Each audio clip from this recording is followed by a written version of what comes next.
It's 7 p.m. Wednesday, July 3rd, here in Seoul, and these are tonight's top headlines. The South Korean government cuts its growth forecast for the local economy this year amid the US-China trade war and falling semiconductor exports. Washington's top nuclear envoy, Stephen Biegun, reportedly says the US is willing to discuss humanitarian aid and improvements to diplomatic ties with North Korea, but rules out sanctions relief. And the South Korean government plans to invest more than $5 billion into high-tech materials following Japan's export restrictions on chip supplies. NEWSCENTER begins now.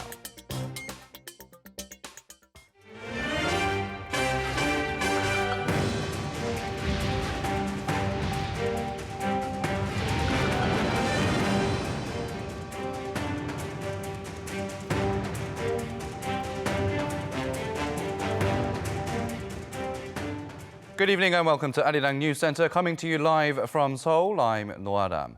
Our top story this evening, the South Korean government has again cut its growth forecast for the economy this year. Reasons include the fallout from the US-China trade war and poor sales of semiconductors, one of South Korea's main exports. Our Unnie starts us off. The South Korean government has cut its economic growth forecast this year to between 2.4 and 2.5%. This is down from its previous forecast in December of between 2.6% and 2.7%. When speaking to reporters in Seoul on Wednesday about the economic policy direction for the second half of 2019, Korea's finance chief Hong Nam-gi explained the difficulties that the nation is facing. Although we have been concentrating our efforts to boost the economy this year, along with shifting the economy's paradigm, an increase in uncertainty such as slower global economic growth and the US-China trade dispute has led to difficulties. Although the trade talks between the US and China resumed after the G20 summit in Osaka, officials say uncertainties remain. The fall in chip prices also contribute to the drop in economic growth. Breaking it down by major economic indicators, almost all growth forecasts for this year fell compared to the previous outlook. For instance, private consumption expected to grow this year by 2.4%, down from its earlier forecast of 2.7%. And both facilities investment and construction investment are expected to drop this year. To turn things around, Minister Hong again stressed the importance of the National Assembly quickly passing the supplementary budget bill. He added that as soon as the bill is passed, the government will execute more than 70% of the budget within 2 months. The government says increased investment is important and promised to provide more tax incentives to companies. It also plans to help some companies with administrative procedures to push through some $6.8 billion of large investment projects. As for boosting consumption, the government aims to push for lower individual consumption tax for certain cars and will help revitalize the local tourism industry. Unnie, Arirang News. Now, as alarm bells continue to ring for the local economy, policymakers are scrambling to find ways to turn the economy around. They're using everything at their disposal, but some experts are skeptical. Our Kim Da-mi explains. To cope with falling exports, South Korean government will provide state financing measures worth around $6.4 billion in the second half of this year. Experts note, however, that of those measures, the roughly $6 billion earmarked for the semiconductor and biohealth industries will provide some relief, albeit on a temporary basis. South Korea's exports depend on global economic recovery and Korea increasing its export competitiveness. The state financing measures will relieve the burden on local firms partially and temporarily, but the businesses themselves need to formulate their own approach to become more competitive. In addition, the government aims to encourage active capital investment by local firms by providing tax breaks and other incentives. But many experts are pessimistic about their efficacy, saying that these plans are not exactly new. For the last 10-15 years or so, the investment seems to follow demand. We've tried a lot of incentives before, and the interest rate is almost the lowest level in Republic of Korea's history, but investment has still not picked up. I'm sure that they'll be helpful to some extent, but Given our past experience, none of them were enough to overcome the low demand that we're seeing. Despite the government slashing South Korea's growth forecast to 2.5% for this year, the country might still fall short of its new growth target even with the lower bar. Partially, it's government's job to sort of cheerlead. That is, if they announce a number that is too low, then it'll further depress the economy. So they want to estimate on the realistic side, but on the higher end of the realistic side. Experts say the government should zero in on boosting consumption to remedy Korea's ailing economy.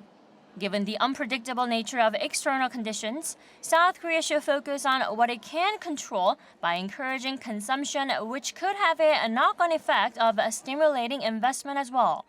Kim Da-mi, Arirang News.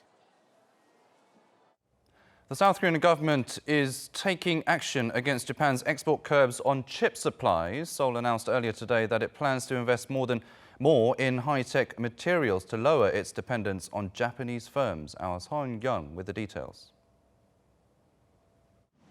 South Korea's trade ministry said Wednesday it will invest around $850 million annually to develop homegrown materials and equipment to produce chips.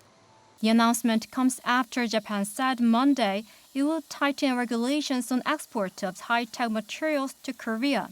These new items affected by the ban, including fluorinated polyamide, photoresist, and etching gas, which are used for the production of chips and displays for smartphones and TVs. Nokia's move is expected to take a toll on Korean chip makers like Samsung Electronics and SK Hynix, as Japan holds a global market share of between 70 to 90% for those three materials. The Trade Ministry's goal is to reduce Korea's dependence on those materials exports. At the same time, Kim Sang-jo, Chief of Staff to the President for Policy, met with representatives from Korean companies including Samsung Electronics to discuss impact from Japan's export ban as well as possible countermeasures.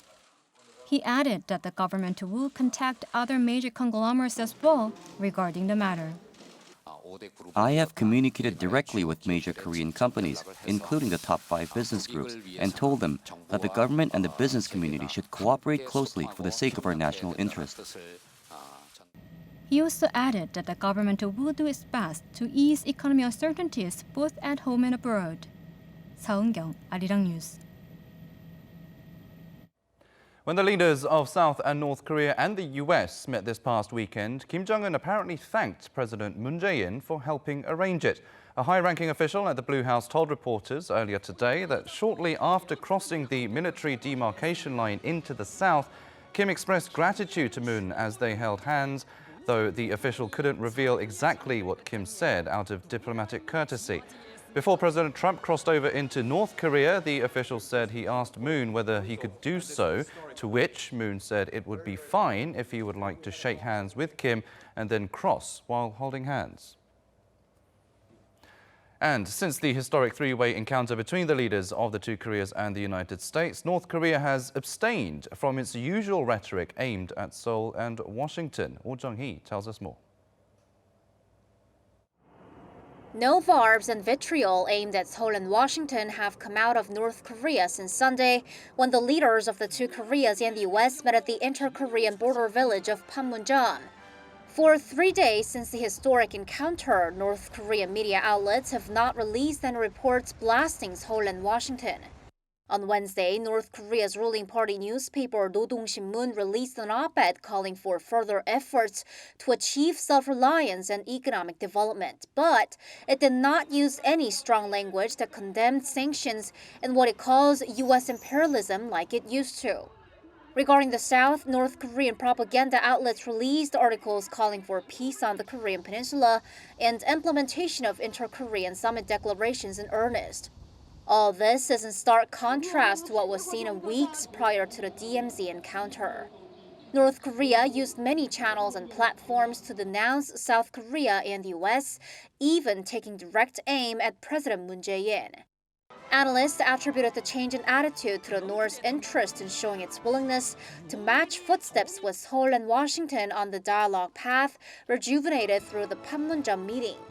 But there are also views that Pyongyang could continue urging the U.S. to change its stance in South Korea to play a more independent role to make fundamental progress in denuclearization talks. 오정희, Arirang News. Meanwhile, with working-level talks between the US and North Korea becoming more likely, Washington's top nuclear envoy, Stephen Biegun, has reportedly given hints as to what the US wants from North Korea and what it plans to give in return. Lee Ji-won with the details. The U.S. is willing to discuss humanitarian relief and improving diplomatic ties with North Korea during their negotiations. U.S.-based news website Axios reported Tuesday that Washington's special representative for North Korea told reporters this in an off-the-record briefing on their way back to Washington from South Korea on Sunday. This is right after North Korean leader Kim Jong-un and U.S. President Donald Trump held a surprise meeting in the DMZ.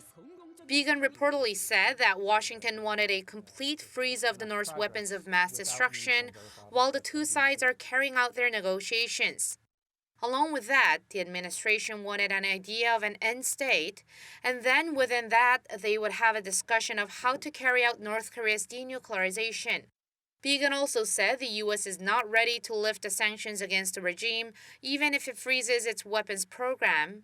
But he did say the U.S. could give Kim other concessions, such as humanitarian relief and improved diplomatic ties.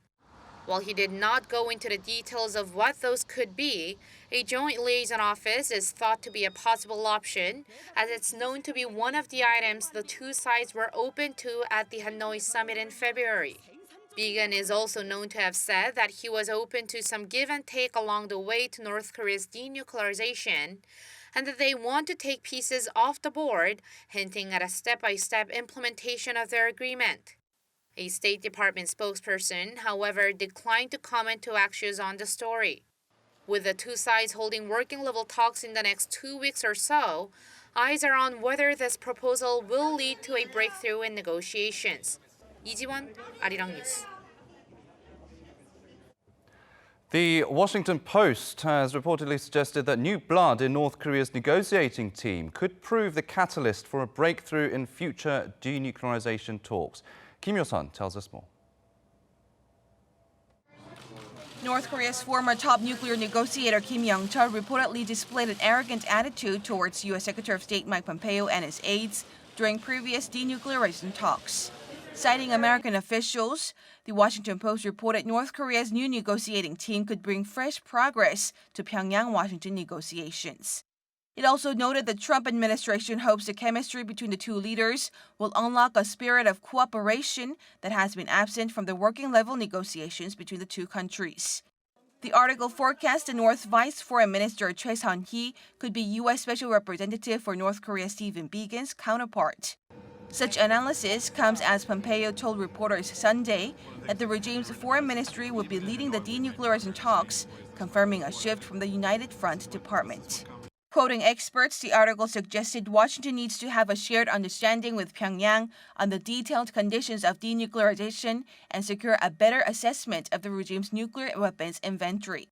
It remains to be seen whether the two sides could seek a breakthrough during the resumed negotiations scheduled to take place in 2 to 3 weeks. Kim Yo-sun, Arirang News. The U.S. State Department has released a statement. It came on Tuesday, summarizing President Trump's visit to South Korea. It said he and President Moon committed to further strengthening their bilateral relations, which are key for peace and security in the Indo-Pacific region. It said the leaders also took steps to deepen cooperation on regional issues related to security, economy, health and culture. This includes their mutual understanding on the need to keep working closely together on North Korea to fully implement UN Security Council resolutions and achieve the regime's denuclearization. Also mentioning Trump's surprise meeting with Kim Jong-un at the DMZ, the statement said they agreed to resume working-level negotiations. President Moon Jae-in has asked South Korea's Christian community to play an active role in establishing peace on the peninsula and in restoring social unity between the two Koreas. He made the request during a luncheon at the Blue House earlier today, where he sought advice on state affairs from leaders of major Christian groups. Moon noted that Christians are already providing humanitarian aid to the north and engaging in religious exchanges, asking them to continue helping with efforts for peace and to help integrate the two societies. Although it's something that should be achieved through politics, he said, it would help if religion can make up for what politics cannot accomplish. The president plans to organize another meeting with the Buddhist community later this month. South Korea's Foreign Minister Kang Kyung-hwa says Seoul's goal is achieving the complete denuclearization of North Korea. Speaking at a parliamentary meeting earlier today, Kang said Seoul and Washington reaffirmed that their goal is denuclearization during their recent summit, adding that she doesn't believe there's a change in Washington's strategy. There had been speculation that the U.S. may settle for a nuclear freeze after a report said that U.S. officials may scrap their goal of getting Pyongyang to completely abandon its nuclear program. As for the recent meeting between Kim Jong-un and President Trump at the DMZ, Kang said she received a detailed briefing from the U.S. and that Washington sees the meeting as positive. Now, a probe into a North Korean boat that crossed into South Korean waters undetected last month has found that there were flaws in the South Korean military's surveillance operations.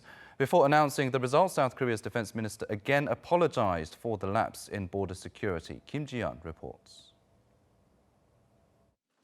South Korea's Defense Minister Chung Kyung-do has apologized again for the security failure last month that allowed a North Korean boat to cross into South Korean waters undetected for several days. Chung was speaking to the press Wednesday just ahead of the announcement of the results of a probe into the matter, which was initiated 2 weeks ago after the military was heavily criticized for its handling of the incident. In order to prevent similar incidents happening in the future, the government vowed to boost the capabilities of those operating surveillance equipment and to replace aging equipment at an early date. Through the probe, it was confirmed that there was a grave mistake by the military in terms of border security, which is unacceptable in any circumstances. As a result, it's been decided that those responsible will be reprimanded. Chung relieved the commander of the Army Corps in charge of monitoring maritime radar for failing to discern the boat picked by military equipment and closed-circuit television set up around the port, instead mistaking it for a reflective wave. The ministry gave a warning to the commander of the Joint Chiefs of Staff as well as the commanders of Ground and Naval Operations Command, while referring the head of the Army Infantry Division and the Navy's fleet in charge of the area's maritime surveillance to the military's disciplinary committee. On claims the military had concealed information about the incident, the probe results indicated there was no cover-up, saying the usage of terms in the vicinity of the port was in consideration of military security circumstances. The military had first implied the boat was drifting at sea off the east coast, but admitted later that the boat had reached the shore. The boat carrying 4 North Koreans had first crossed the de facto maritime border, the northern limit line, on June 12th, and reached South Korea's eastern port of Samcheok on June 15th. They were first found by a group of South Korean civilians who reported the boat to local police. 2 North Koreans have defected to the south. The remaining 2 were sent back to the north through the inter-Korean truce village of Panmunjom, some 3 days after arriving in Samcheok. Kim Ji-yeon, Arirang News. And this just coming in regards to that case, President Moon Jae-in has reportedly given out a disciplinary warning to the Presidential Deputy Director of National Security. Turning to local politics now, South Korea's ruling Democratic Party is calling for a change to the law to prevent standstills in Parliament and ensure lawmakers are working all year round. In a policy speech earlier today, floor leader Lee In-young apologized to the people for not getting work done and for the delay in the government's proposed extra budget. The National Assembly is finally back on track after 80 days of partisan conflict. He also said there needs to be a system that allows lawmakers to be recalled and penalties for those who are not working. He stressed the need for coexistence, calling for patience and concessions from all sides. On the government's drive for peace on the Korean Peninsula, he asked for the parties to work together to support it, saying that Sunday's Kim-Trump meeting is a sign that hostilities are over. Non-regular workers at South Korean schools have kicked off a nationwide strike demanding higher wages and fair treatment. They are part of a larger strike being staged by irregular workers in the public sector, who also held a massive rally in Seoul earlier today. Yoon Jung-min reports. Calling for an end to wage discrimination, an alliance of non-permanent workers at elementary and secondary schools began a 3-day strike nationwide on Wednesday. More than 50,000 workers reportedly participated in the walkout, including cafeteria cooks, dietitians, and administrative assistants for teachers. The workers have been calling for a basic pay increase of about 6%, or some 80% of the salary earned by the government's lowest-ranking civil servants. However, authorities have drawn the line at a wage increase of 1.8%. The 3-day walkout could get longer if they fail to reach an agreement. Nearly 44% of schools across the country, or 4,601 schools, were not able to provide lunch for their students. The majority of affected schools provided substitute food, including bread and milk, to students, while some students had to bring lunch from home. I had difficulties going to work this morning. I had to prepare lunch for my kids. I hope the situation gets back to normal soon so the children can get proper meals as usual.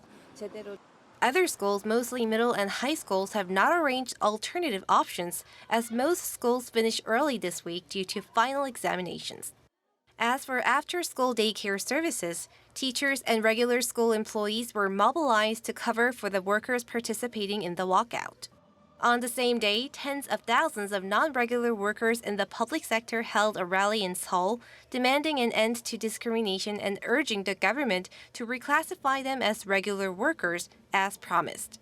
Yoon Jung-min, Arirang News. South Korea's Drug Safety Ministry says it is revoking the license of gene therapy drug Invosa effective next Tuesday after its maker was found to have mislabeled the active ingredient. A treatment for knee arthritis, the drug firm claimed Invosa is made from cartilage cells, but it's been found that the cells were derived from kidneys and could develop into cancer. The ministry said the drug firm Colon Life Science failed to explain why the cell ingredient is different from what they labeled at a hearing in mid-June. The company said it will file a complaint to protest the ministry's decision. South Korea's foreign exchange reserves rose by over $856 million last month, bringing June's total to $470 billion. The Bank of Korea says the weaker greenback raised the value of other foreign currency assets held by South Korea, leading to the increase in FX reserves. As of the end of May, South Korea had the 9th largest FX reserves in the world, with China topping the list. The total value of online shopping in South Korea hit another record high in May, thanks to an increase in food delivery orders and sales of home appliances. Statistics Korea says online transactions in May hit $9.6 billion, up nearly 20% on year. And that's the highest figure since the agency began tallying the figure in 2001. Statistics Korea attributed the rise to more food delivery orders by Korea's growing number of one-person households and sales of electronic goods like air conditioners.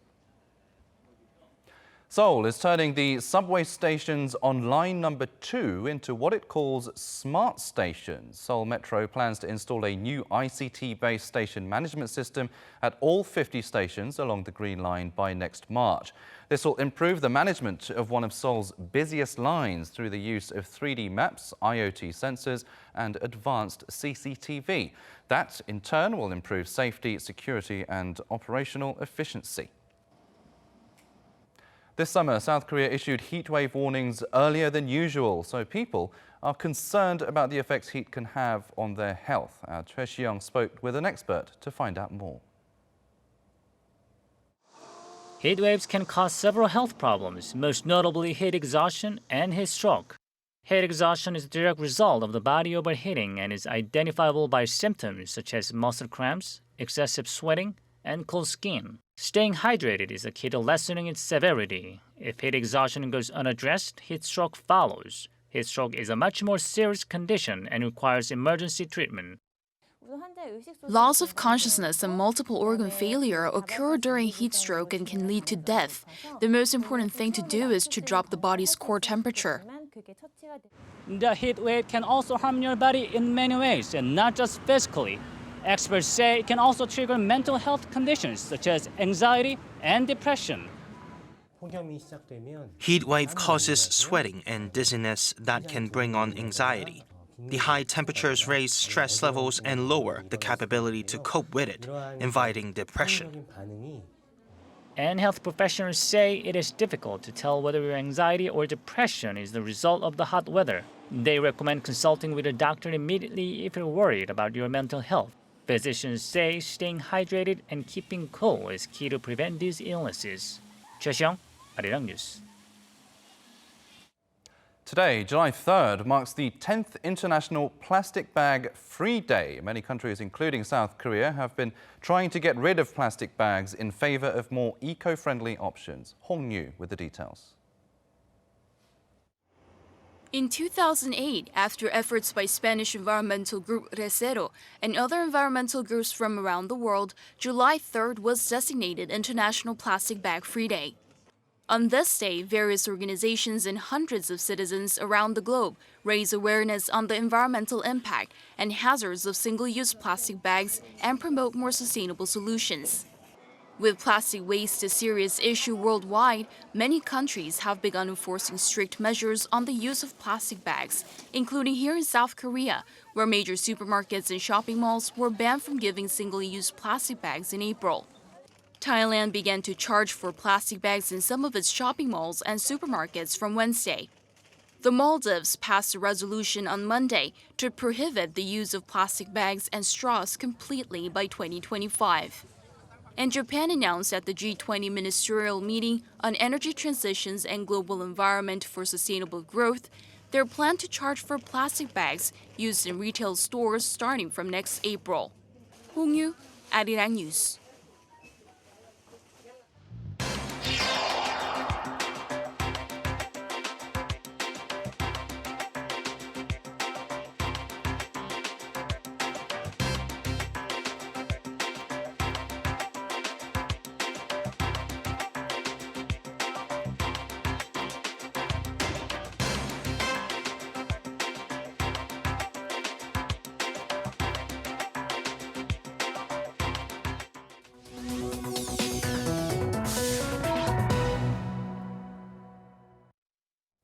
It's now time to take a look at Arirang's digital media content, and today Unnie News is back, taking a look at the top trending stories.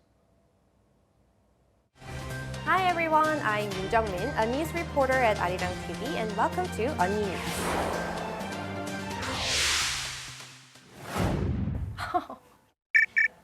Are you a Seoul life? Then have you ever felt that living cost here is just too expensive? In fact, findings by consulting firm Mercer say Seoul ranked 4th out of 209 cities this year for the world's most expensive cities for expatriates. The report compared costs of transport, housing, food, and more, and found that 8 out of top 10 expensive cities were in Asia, including Seoul. Now that's quite a surprise that costs of living are that expensive for foreign residents in many Asian countries. I think in terms of food and things like that, if you do things that Koreans do, then it's not that expensive because just if you live in the way that local people live. But if you try to maintain your lifestyle from back home, it will be expensive. Well, right now I'm looking at moving house, and yeah, everything looks really expensive when we're talking about finding a new place to live.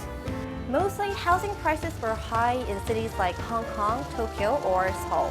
Well, other than that, prices of alcohol and clothing were also relatively higher. Well, that's too bad. How long would you take for your lunch? Well, there is a recent survey by local recruitment website Job Korea that more than half of South Korean workers think an hour and a half would be ideal. Well, it's not one size fits all, but many Korean companies usually have an hour-long lunchtime. Among 1,400 respondents, some 40% said they are even willing to stay a bit longer at the office and have longer lunch hour instead. When asked what they do during their lunchtime, some said they just work out, while others say they go to either hospitals or banks and do whatever they need to do. It seems like enjoying a nice meal and having a relaxing time are a must for all workers. Here's an interesting population forecast. While the Statistics Korea predicts the number of females will start to exceed that of males in 2028 for the first time in South Korea. Female population was always lower than male population since data was compiled in 1960. But the new forecast says the number of women will reach some 26 million and begin to exceed the number of men. Well, why? The agency says it's because female life expectancy is longer and there is far less gender discrimination nowadays. Female participation in the economy is also expected to grow as there will be more women. You go, girls! Well, that's all we have for today. Don't forget to like and subscribe to our channel. Bye!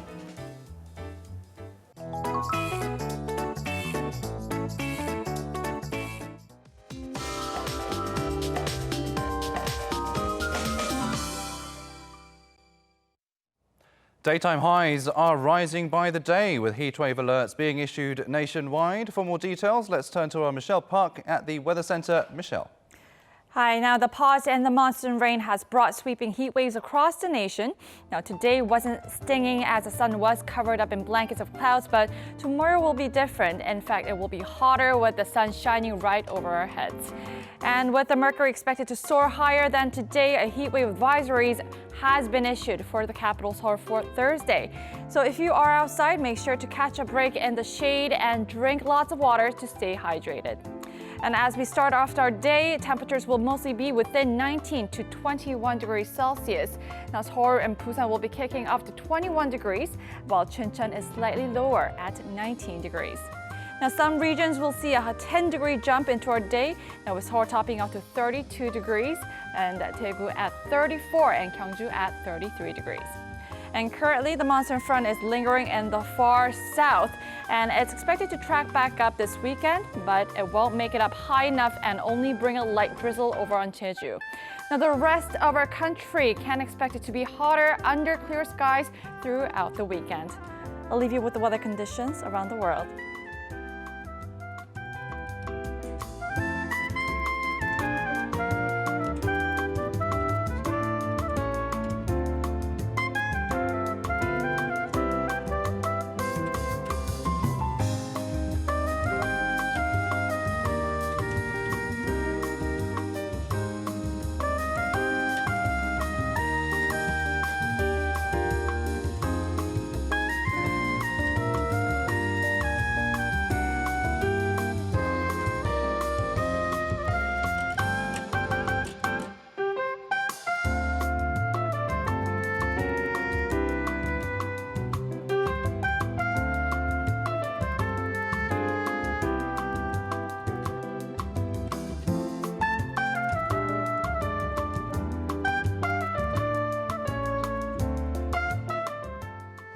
That will wrap it up for this edition of Arirang News. Thank you as always for watching. News in Depth is coming up next.